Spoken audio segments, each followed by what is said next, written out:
Hoje a gente vai encerrar a carta de Tiago.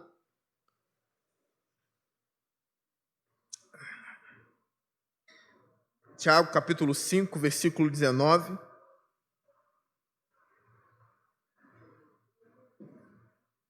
E versículo 20. Vamos ler? Meus irmãos, se algum de vocês se desviar da verdade e alguém o trouxer de volta, lembre-se disso. Quem converte um pecador do erro do seu caminho, salvará a vida dessa pessoa e fará que muitíssimos pecados sejam perdoados. Senhor Deus, eu peço que a Tua palavra seja pregada com fidelidade, que eu seja fiel à Tua palavra, que eu não venha ensinar nada de errado para a igreja, que o Teu Espírito venha trazer crescimento ao nosso coração. Em nome de Jesus. E que a Tua semente caia num coração fértil. Que saiam daqui, ó Deus, pensando naquilo que ouviu. E reflitam sobre aquilo que ouviu. Porque é a Tua palavra que será pregada nesse momento. Me dê graça. Me dê ajuda por meio do Teu Espírito. Em Cristo Jesus. Amém. Meus irmãos, mais uma vez aqui Tiago, ele chama a igreja de meus irmãos. Normalmente quando Tiago ele usa isso, ou ele vai mudar de assunto, ou é de fato uma demonstração de carinho pela igreja, né? Do grande Tiago, que eu posso chamar até de apóstolo aqui, mesmo sabendo que ele é o irmão de Jesus, esse grande homem, o grande Tiago, se referindo à igreja de uma forma tão amorosa, tão carinhosa, chamando de meus irmãos. Imagina agora Tiago te chamando de minha irmã individualmente. O homem com a envergadura espiritual de Tiago, que fez sinais, que viu sinais e prodígios, que cresceu com Jesus, que viu os apóstolos, andou com eles, foi uma das colunas da igreja, um homem que não temia ao mundo, um homem que não temia as trevas, um grande homem de Deus chamando a igreja de meus irmãos.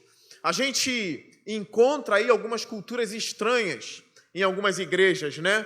É claro que aqui eu não estou falando mal de nenhuma igreja, de nenhuma outra denominação, mas alguns movimentos estranhos surgiram no seio da igreja. Isso acontece no Novo Testamento, a gente vê isso acontecendo, né, nas próprias cartas, Paulo combatendo gente da própria igreja, ou que dizia ser membro da igreja. Né? Alguns que queriam trazer o judaísmo para dentro da igreja, Paulo foi e combateu. Alguns que se diziam até cristãos, né? Criam em Cristo, mas queriam trazer uma parte do judaísmo, né? É Cristo e mais a circuncisão. Paulo disse, não, isso é outro evangelho, isso não é o evangelho de verdade. Então, na igreja surgiu muitos mestres e falsos mestres. Então, alguns movimentos estranhos surgiram na igreja. Por exemplo, alguns movimentos que fazem com que o pastor, ou o bispo, ou o apóstolo, né? Que é um termo que a gente não concorda, que para a gente não existe apóstolo hoje em dia mais, os apóstolos já morreram, né? O que existe são pastores. Infelizmente, alguns querem o título de apóstolo, porque de alguma forma faz com que eles sejam um pouco maior do que os outros, né?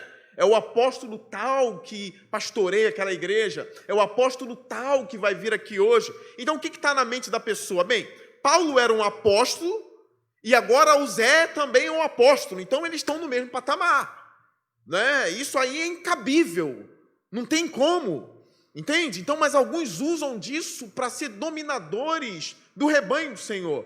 Então eles usam esses termos para dominar o rebanho, enquanto Tiago trata o rebanho aqui como uma irmandade, como irmãos em Cristo. Alguns se apoderam do rebanho, não é? Eles se apoderam, eles são dono do rebanho. A gente vê algumas coisas, a gente ouve coisas que até Deus duvida, né? Para usar o ditado aqui popular. Pessoas escolhendo com quem a outra vai casar dentro da igreja. E é o apóstolo, é o bispo. Entende? Não, você não vai casar com essa, você vai casar com essa porque eu sou o seu discipulador. Entende? Como eu já disse para vocês aqui, pessoas têm medo de pedir a carta da igreja para ir para uma outra igreja. Eu já me deparei com gente assim para conversar comigo, que tem medo, ou que queria vir para cá, mas tinha medo da cobertura espiritual do apóstolo ser tirada deles, né? É como se fosse uma escravidão. Isso acontece no meio evangélico, isso acontece no meio cristão. Essa história de uma cobertura especial, uma cobertura espiritual, uma paternidade, né? É o patriarca da igreja, é o dominador da igreja. As pessoas têm medo dele. Às vezes eu escuto coisas estranhas assim, nossa, assim, parei do lado dele, já senti a unção. Falei, meu Deus do céu, já senti a unção, olha, tem algo ali, eu não ouso falar nada. E eles chegam, por exemplo, algumas cenas, tapetes vermelhos são estendidos na igreja para que eles entrem. Entende? Eu não estou dizendo que não tem que ter um respeito. O respeito existe, é óbvio. Não é disso que eu estou falando, não é de respeito, eu estou falando de abusos. Eles não veem as ovelhas como irmãos. Eles se acham, sim, superiores a todos os outros. Eles se acham especiais. Que Deus colocou eles como um apóstolo, como bispo, então eles são especiais, eles têm uma unção diferente. É por isso que a gente vê movimentos de passa-passa de unção, não é?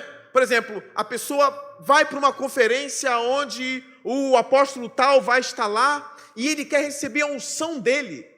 Alguns pegam um manto e jogam em cima da pessoa, recebe a minha unção.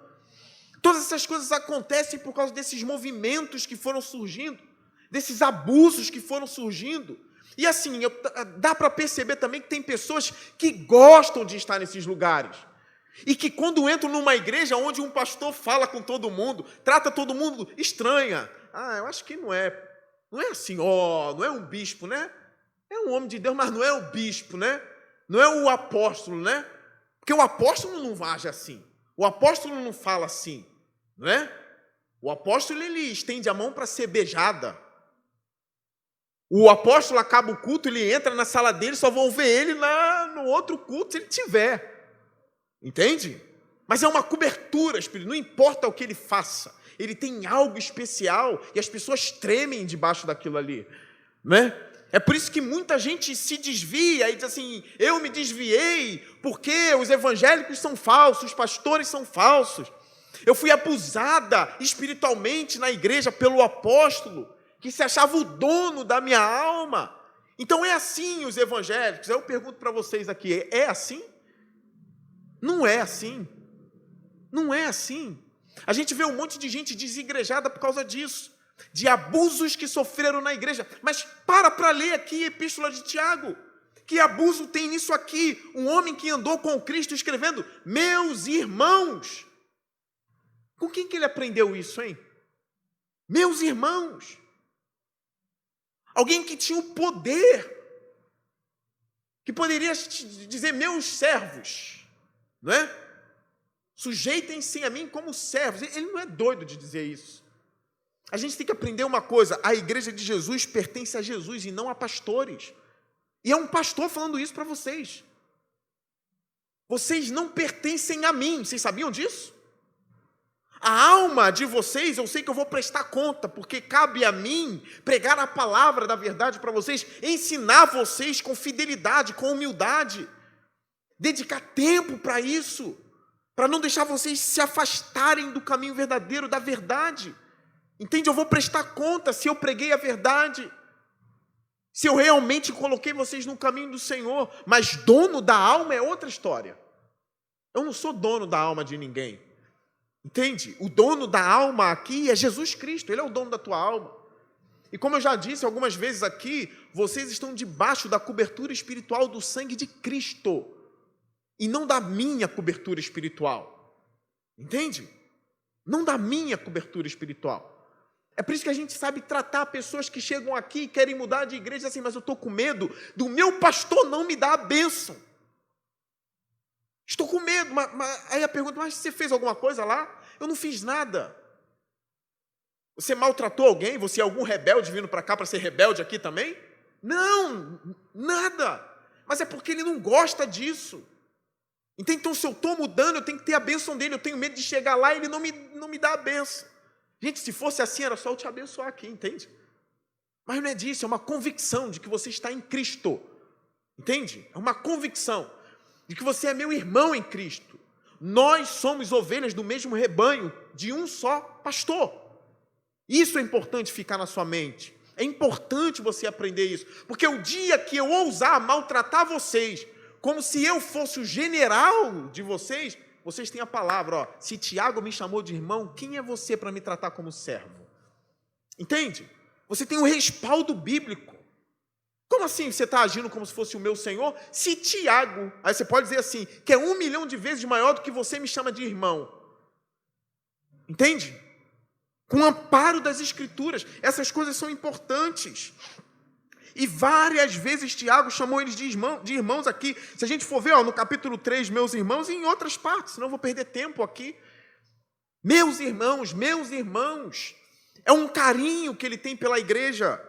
É um respeito que ele tem pela igreja. E aqui ele está encerrando a carta. Ele diz assim: meus irmãos, se alguns de vocês se desviar da verdade e alguém o trouxer de volta. Primeiramente, vamos focar nisso aqui. Se algum de vocês se desviar da verdade. A primeira coisa importante que a gente repara nesse homem que andou com Cristo é: Tiago não acreditava em várias verdades. Isso choca, não é? Nesse mundo polarizado que a gente vive, onde eu já tive colega que trabalhava com um muçulmano. Sabia disso? Ele levava o Corão, uns podem chamar de Alcorão, mas o Corão, talvez seja a palavra certa, levava o Corão, então ele estava ali na frente de um muçulmano.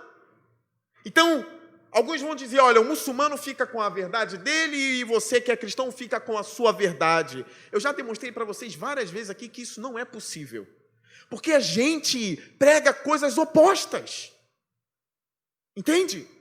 Se eu digo que o gasofilaço aqui é preto e vem outro e diz que é verde, você não pode dizer que cada um fique com a sua verdade. A não ser que você tenha algum problema de visão. Não é? Mas está claro que isso aqui é preto. Entende? Não são duas verdades, alguém está mentindo. Então está claro aqui que Tiago ele defende uma verdade. E quem é essa verdade? O que é essa verdade? A gente sabe que Jesus ele se mostrou assim nos evangelhos. Uma fala dele que é conhecida de muita gente, mas as pessoas não pegam para refletir o peso da fala dele.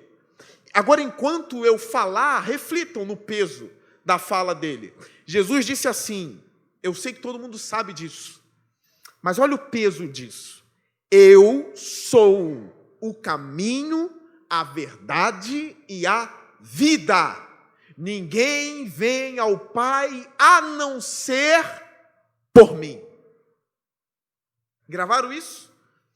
Eu sou o caminho, a verdade. Pare e pense, a verdade ali é uma pessoa. Lembra quando Pilatos perguntou para Jesus o que é a verdade? Ele estava de frente a Jesus, Jesus era a verdade, frente a frente. O que é isso? Coisas estranhas que Jesus mencionou, por exemplo, eu sou a ressurreição e a vida. Não é estranho isso, gente?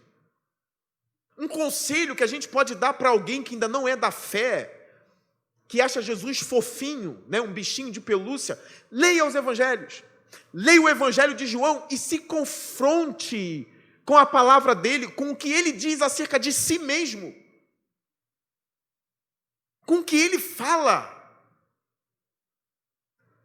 O peso da palavra dele quando foram prender ele. Quem é Jesus aqui? E ele responde, eu sou. Os evangelhos narram que quando ele disse eu sou, todo mundo caiu no chão. Você sabe qual é o peso dessa palavra? E aqui eu já levo vocês para um outro texto, que ele diz assim, antes de Abraão existir, eu sou. Você sabe quanto tempo Abraão viveu antes de Cristo? Para ele estar falando isso, que antes de Abraão existir, ele era. Quem era ele? É a própria verdade encarnada, é a própria inteligência divina encarnada, a sabedoria, o verbo, o logos. São muitas palavras para descrever isso, em carne. o autor da história, andando dentro da história. Isso é incrível. Antes de Abraão existir, eu sou. Aí sabe o que o povo disse? Você não tem nem 50 anos, cara, e viu Abraão. Choca o povo. Você não tem nem 50 anos e viu Abraão. Esse termo eu sou, vocês sabem que foi usado lá na sarça, né? Quando Moisés diz para Deus, que aparece para ele ali, manda, tira a sandália dos teus pés, que o lugar que você pisa é terra santa, Moisés. Tira a sandália dos pés. E Moisés tem que libertar o povo no Egito, e os deuses tinham nomes. Vocês lembram disso? Os deuses tinham nomes. Aí Moisés disse, qual é o teu nome para que eu possa te apresentar ao povo? Olha isso. Então Deus disse para Moisés, Moisés, diga o seguinte, que o eu sou te enviou. Não me compare com os outros, Moisés. Os outros são feitos com mãos humanas, Moisés. Diga que o eu sou te enviou lá, Moisés. Aí quem vem usando esse termo? Elias? Não, nunca. Não é doido, não usou. Eliseu? Nunca. O próprio Moisés? Nunca. Aí vem um que nasceu em Belém, filho de Maria, carpinteiro, fez milagres, fez prodígios. E ele vai e diz, eu sou. Tem algo de estranho nisso, não tem? Muito estranho isso. Quem ele é? Quem é ele? Sabe o que ele diz? Eu sou. Aquela voz na sarça era minha. Moisés viu o meu dia e exultou. Eu estava lá com Abraão, perdão.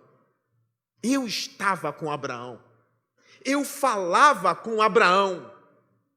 Aí os judeus não entendiam. Esse cara nasceu outro dia, ele tem 30 anos.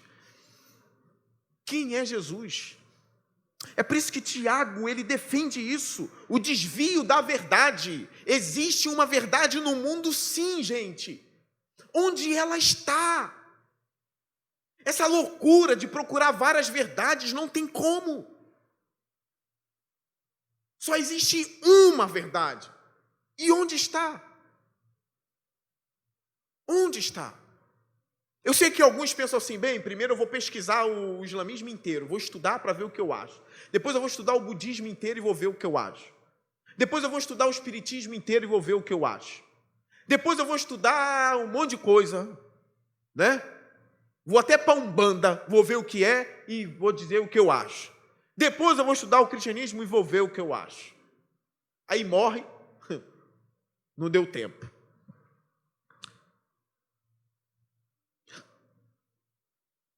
A Bíblia diz o seguinte, como virão se não há quem pregue?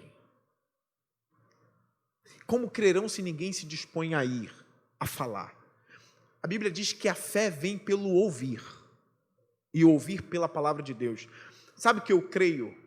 Eu não tenho poder de convencer alguém que Jesus é o caminho, a verdade e a vida.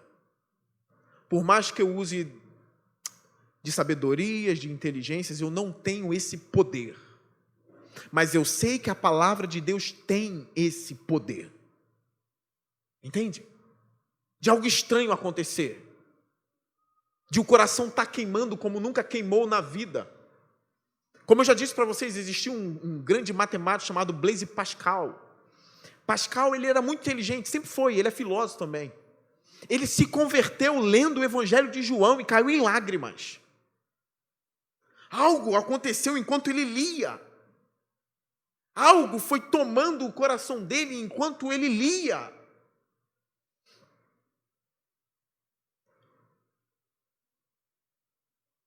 Eu sei que o Espírito trabalha por meio da palavra. Eu não gosto de falar muito de mim, não. Mas eu lembro quando eu era um jovem, um mero adolescente. Aprontei muito. Não era nenhum pilantra, não. Aprontei, né? Mas eu não entendia uma coisa. Chegou um determinado momento da minha vida, quando eu fiz 18 anos de idade. Presta atenção em mim, principalmente os adolescentes e os jovens. Fiz 18 anos de idade. Passei por aquela fase de 15 anos e muitas dúvidas, muita coisa, né? Mas algo começou a acontecer. Eu não sabia nem falar em público. Tinha pavor em falar em público. Pavor. Mas algo começou a queimar no meu coração que eu não sei nem de onde veio. Eu estava na igreja, eu ouvi a palavra. Com certeza são sementes que foram jogadas. E queimava o meu coração enquanto eu dormia. E enquanto eu dormia, eu que não sabia falar, me imaginava pregando em púlpitos. Vocês sabiam disso? Incrível. Sabe a única coisa que eu sabia fazer? A única coisa? Tocar violão. Era a única coisa que eu sabia fazer. Eu não sabia falar. E algo no meu coração queimava. Eu sonhava. E daqui a pouco começou a vir um desejo de pregar o evangelho. E como eu vou pregar se eu não sei? Como eu vou pregar se eu não leio Bíblia? Como eu vou pregar se eu não tenho as armas? E o desejo foi tão grande que começou a vir, eu comecei a ler, e eu comecei a me envolver, e às vezes eu passo momentos, né, da minha vida lamentando por não ter tido um mentor. Eu queria ter tido o que muitos têm aqui. Eu não tive. Entende? Mas algo queimava no meu coração que não me levava ao budismo, não me levava ao espiritismo. E tem gente na minha família que é da macumba mesmo. Mas algo não me levava para lá. Algo no meu coração me guiava para isso aqui, para esse livro. E eu lia, eu me dedicava, e eu não sabia quando eu ia pregar. Eu sei que eu comecei a sentir o desejo. E eu comecei a sonhar em pregar em grandes eventos, o que nunca aconteceu. Mas era o desejo. Queimou no meu coração algo incrível. Algo que vinha no meu coração, você vai pregar a verdade, você vai pregar a palavra. E às vezes eu estava na igreja, eu ficava ali sentado perto do púlpito, e quando via pregadores de fora, né, era um lugar onde via muita gente de fora, ele pregava e eu ficava me imaginando, será que um dia eu vou conseguir? Bem, eu tinha 18, hoje eu tenho 19.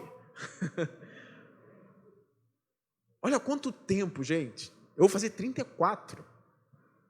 E foi aí que tudo foi começando. Tudo foi começando. Aí eu já pude perceber que quando eu tinha 15, 16, as minhas dúvidas aí já eram um impulso para eu começar a estudar. Entende? Para eu começar a me lançar mais. A conhecer a verdade de Deus. E a clamar ao Senhor para eu não me desviar da verdade, para eu permanecer. E aqui é o que Tiago está ensinando. Aqueles que se desviam da palavra, se desviam da verdade, precisam de outros para pregar, para trazer de volta. E tem uma grande recompensa, eu já vou falar melhor sobre isso. Ele fala que uma multidão de pecados são perdoados para aqueles que vão e levam a verdade para os que se desviaram da verdade.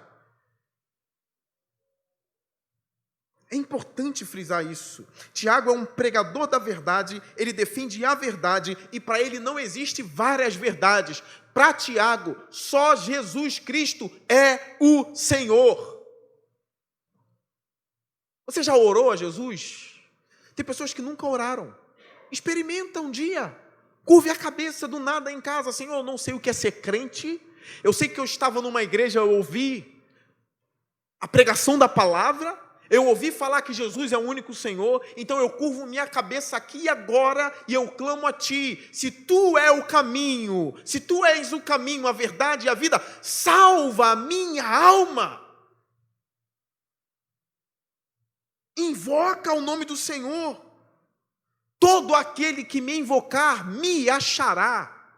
Está escrito na palavra do Senhor. Venha à verdade, venha a Cristo.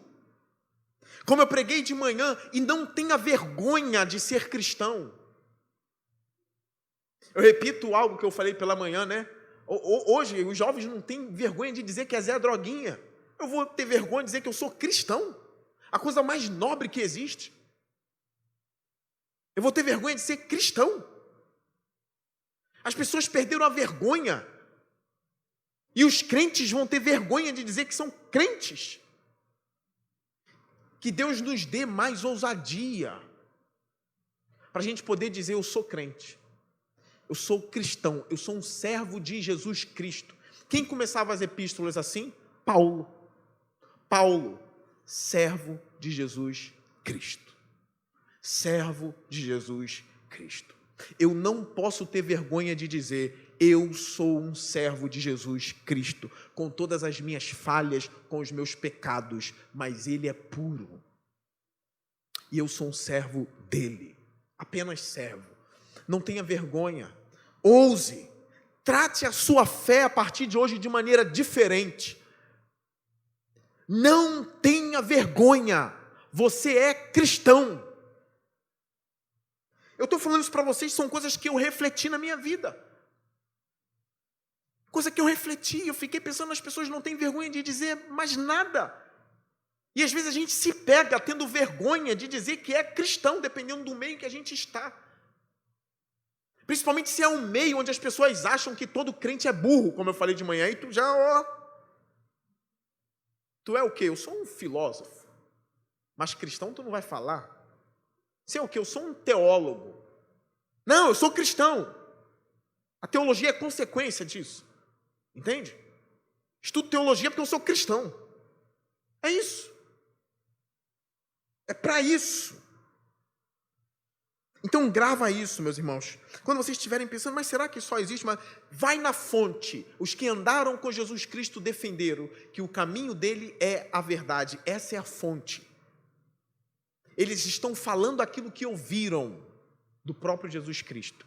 Então, se alguém se desviar da verdade, se algum de vocês se desviar da verdade, isso aqui pode acontecer. Eu quero ler um texto bíblico com vocês. Está lá em Lucas 8,13. Vai aparecer aqui na frente.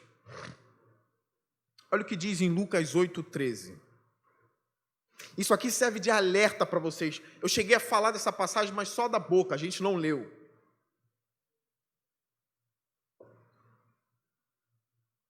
Leia essa passagem. Leia várias vezes em casa essa passagem.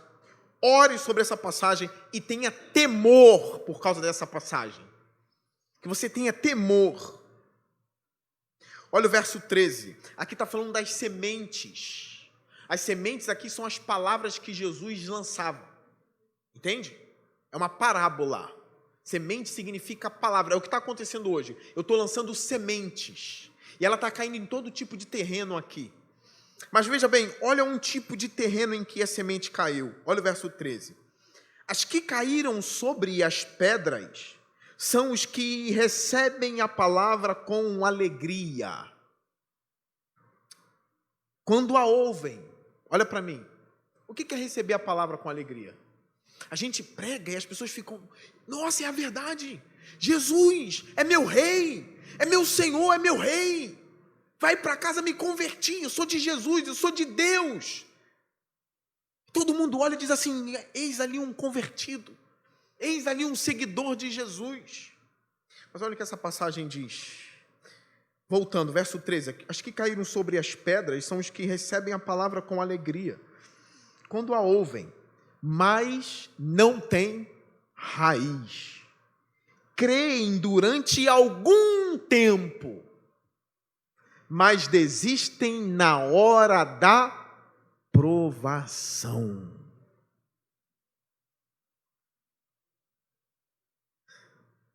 Na hora que o atentado espiritual vem, ele desiste. Na hora que ele é provado, as tribulações da vida chegam, eles abandonam. Não foi para isso que eu estou servindo a Jesus. Por que eu sofro tanto?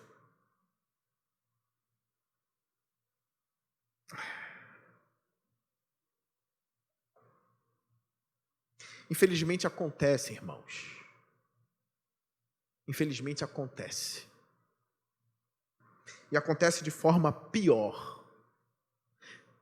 E eu falo aqui não de apenas uma pessoa, nem de duas, nem de três, são várias que eu conheci e que eu ouvi falar também, que largaram a igreja e foram para centro espírita, para umbanda, para candomblé.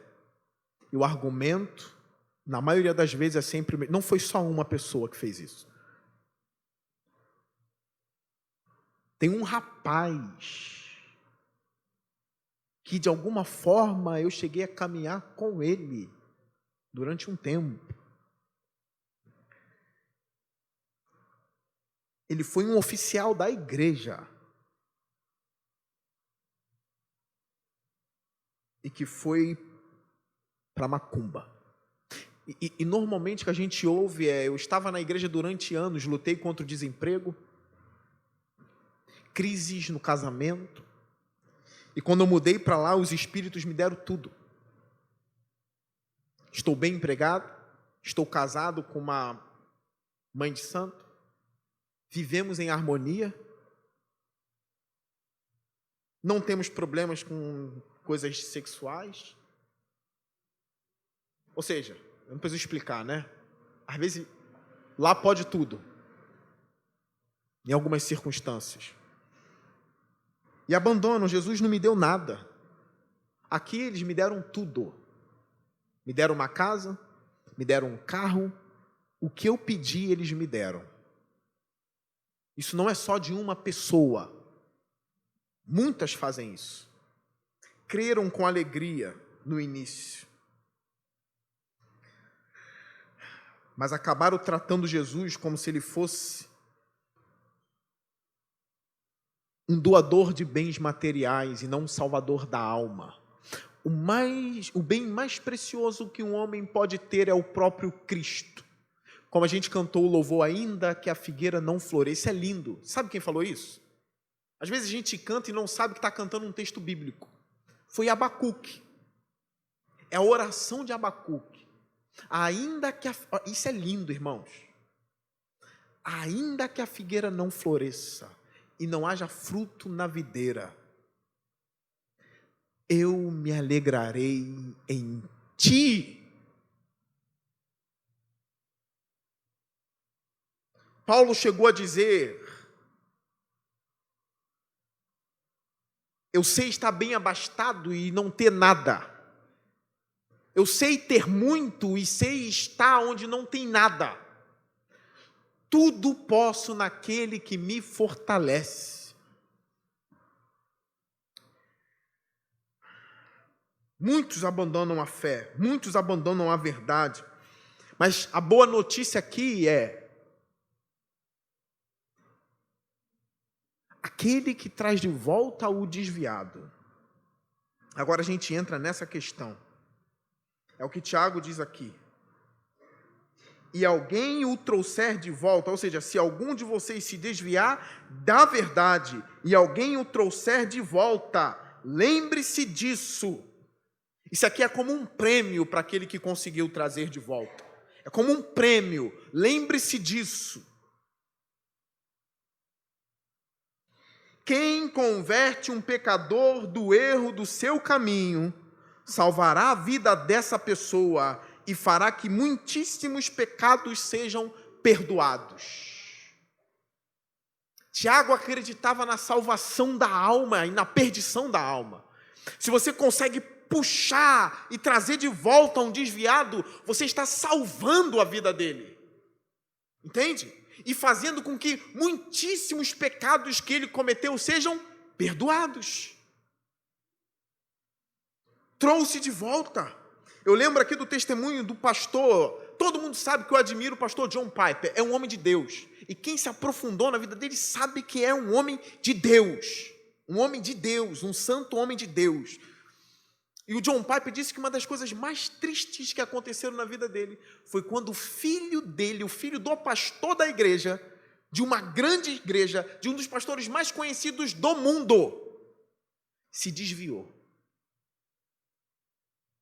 Abandonou a igreja, abandonou o pai, abandonou a fé.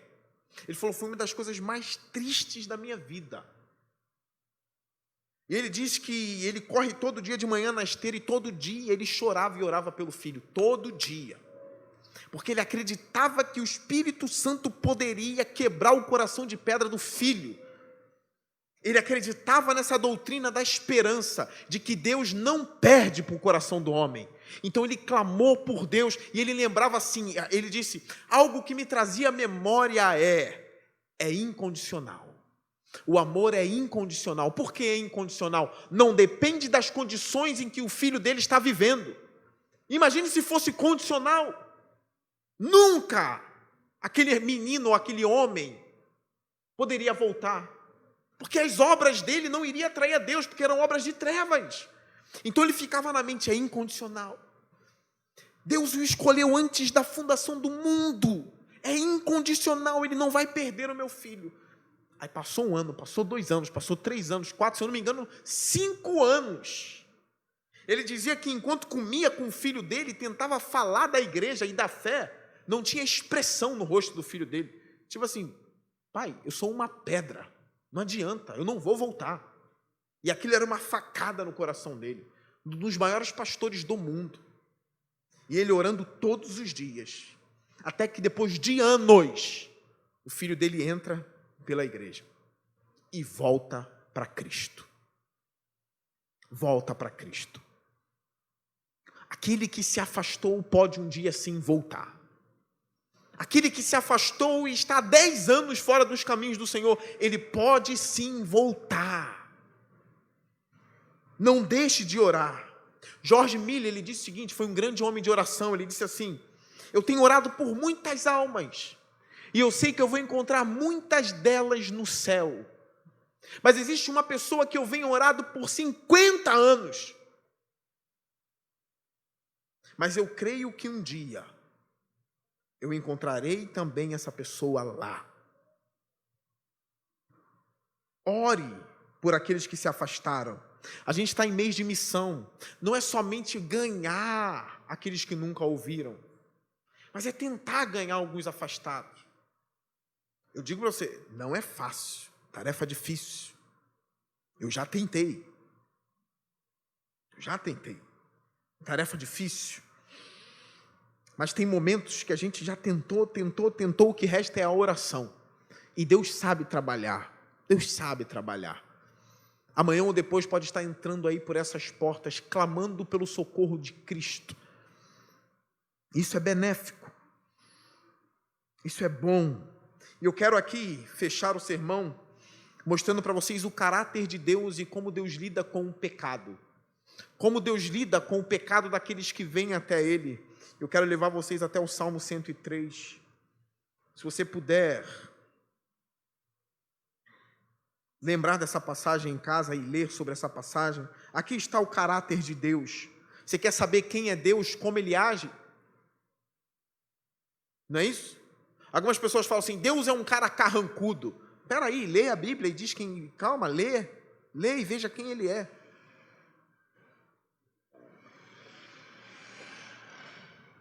Diz assim o Salmo 103, olha o verso 1. Bendiga o Senhor a minha alma, bendiga o Senhor todo o meu ser. Bendiga o Senhor a minha alma, não esqueça nenhuma de suas bênçãos. É Ele que perdoa todos os seus pecados e cura todas as suas doenças. Que resgata a sua vida da sepultura e o coroa de bondade e compaixão, que enche de bens a sua existência, de modo que a sua juventude se renova como a águia. O Senhor faz justiça e defende a causa dos oprimidos. Ele manifestou os seus caminhos a Moisés, os seus feitos aos israelitas. Agora, o Senhor é compassivo e misericordioso, muito paciente e cheio de amor. Ele não acusa sem cessar, nem fica ressentido para sempre. Não nos trata conforme os nossos pecados, nem nos retribui conforme as nossas iniquidades. Pois como os céus se elevam acima da terra, assim é grande o seu amor para com os que o temem. E como o Oriente está longe do Ocidente, assim Ele afasta para longe de nós as nossas transgressões. Muitos pecados são perdoados. Eu não vou citar nomes aqui, mas tem pessoas que estão aqui, que ficaram anos desviadas e voltaram. Estão aqui sentados agora nesse culto. Anos desviados. Estão aqui, prova viva de que é possível um desviado voltar à casa do Pai. Eu quero levar vocês a mais um texto, que é de Isaías 1, versículo 18, e aqui a gente fecha. É bom ler os textos bíblicos para a gente conhecer o caráter de Deus. Isaías capítulo 1, a gente vai ler o verso 16 em diante. Vai aparecer aqui na frente, tá? Já está aparecendo. Olha o que diz: lavem-se, limpem-se, removam suas más obras para longe da minha vista. Parem de fazer o mal, aprendam a fazer o bem, busquem a justiça, acabem com a opressão, lutem pelos direitos dos órfãos, defendam a casa da viúva. Venham, vamos refletir juntos, diz o Senhor. Embora os seus pecados sejam vermelhos como escarlate, eles se tornarão brancos como a neve. Embora sejam rubros como púrpura, como a lã se tornarão. Quais são os seus pecados? De onde você vem? Quem é você? Quais são as pessoas que se desviaram, que você tem contato e que tem cometido pecados? A escarlate é um vermelho mais poderoso do que o vermelho. É algo mais forte, é uma cor mais forte. Às vezes até misturado com um laranja. Ele diz ainda que o seu pecado seja vermelho como a escarlate, ficará branco como a neve. O Senhor sabe purificar um coração. Ele sabe perdoar pecados. E é isso que Tiago está pregando aqui. Se algum de vocês se afastarem e aquele o trouxer de volta, vai salvar a alma dele e fazer com que muitos pecados sejam perdoados. Aqueles que estão aqui, eu não sei, estão afastados do caminho do Senhor. Lembre-se disso. Deus perdoa os seus pecados, todos eles. Ele te deixa branco como a neve. E aquele que está aqui e não tem Cristo no coração, vive uma vida de pecado. O pecado parece te satisfazer por um momento, mas logo ele te cobra o preço. E aumenta, e aumenta, e aumenta. E você não se satisfaz, o seu coração não encontra descanso. Deus está dizendo: venha, ainda que os seus pecados sejam vermelhos, eu vou tornar você branco como a neve. Creia em Cristo, creia em Cristo. Ore pelos que se afastaram. E que Deus ouça as nossas orações. E que as nossas sementes caiam em boa terra. Que Deus te abençoe. Eu peço que você curve sua cabeça.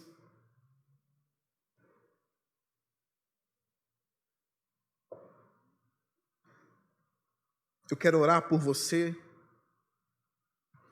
e orar pelas pessoas da sua família que se afastaram dos caminhos do Senhor, e alguns parecem que nunca mais vão voltar.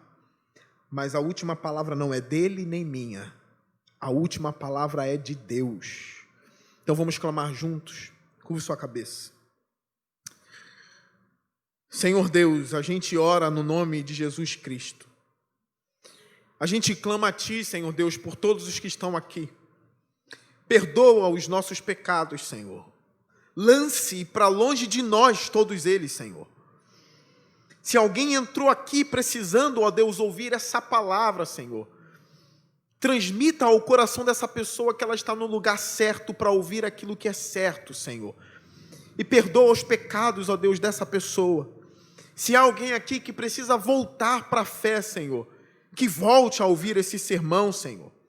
Se há alguém aqui que tem pessoas, ó Deus, na família que estão afastadas dos seus caminhos, se desviaram da verdade, Senhor Deus, a gente clama a Ti, Senhor, que o Teu Espírito, Senhor, haja da maneira que quiser para trazê-lo de volta à vida, Senhor Deus, para trazê-lo de volta à sua casa, Senhor, porque a gente sabe que o Senhor sabe conduzir um coração rebelde, ó Deus.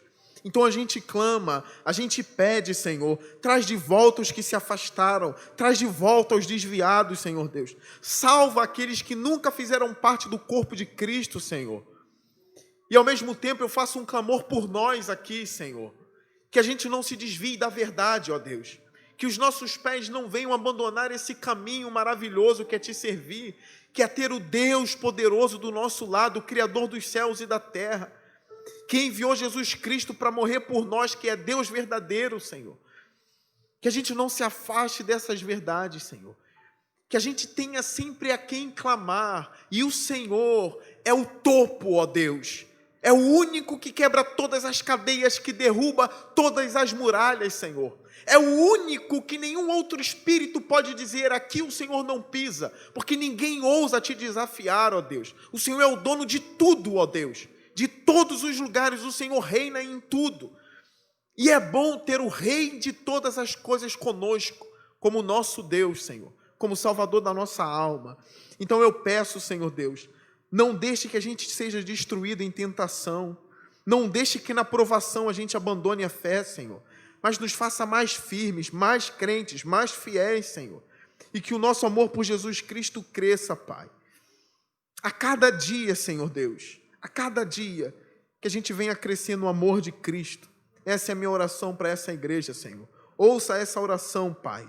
Ouça, ó Deus, que a gente testemunhe aqui, Senhor, se for da Tua vontade, desviados voltando para a sua casa, Senhor Deus, e pessoas se convertendo à Tua palavra, Senhor, para a Tua glória e para o Teu louvor. Em nome de Jesus Cristo nós oramos. Amém e amém.